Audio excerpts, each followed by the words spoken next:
Assistant commissioner ഇപ്പോൾ സ്ഥലത്തേക്ക് എത്തിയിരിക്കുകയാണ്. അദ്ദേഹം അവിടെ ആ പ്രദേശം നോക്കി കാണുന്നുണ്ട്. ഈ ചാടിക്കടന്ന ഭാഗമാണ് അദ്ദേഹത്തെ എത്തി നോക്കുന്നത്. സേതു ഒരുപക്ഷെ സേതു നേരത്തെ പറഞ്ഞ സാധ്യതകൾ, ഈ സേതു പറഞ്ഞ ഫെൻസിംഗ് ഉണ്ടല്ലോ, ഈ കണ്ണൂർ സെൻട്രൽ ജയിലിൽ ഈ അതീവ ക്രിമിനലുകളായ അത്രത്തോളം ക്രിമിനൽ സ്വഭാവമുള്ള ആളുകളൊക്കെ പാർപ്പിച്ചിരുന്നതിനാൽ തന്നെ അവർ ചാടാനുള്ള ഒരു സാധ്യത കണക്കിലെടുത്ത് സ്ഥാപിച്ച ഫെൻസിംഗ് ആണ്.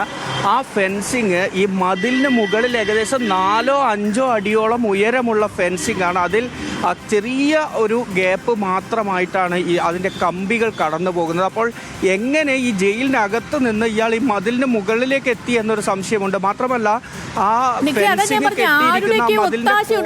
എങ്ങനെയാണ് ഇതിൽ നിന്നുള്ള വൈദ്യുതി പ്രവാഹമൊക്കെ നിലച്ചു പോവുക പെട്ടെന്ന്? ആരുടെയൊക്കെ ഒത്താശയുണ്ട് ഇതിൽ?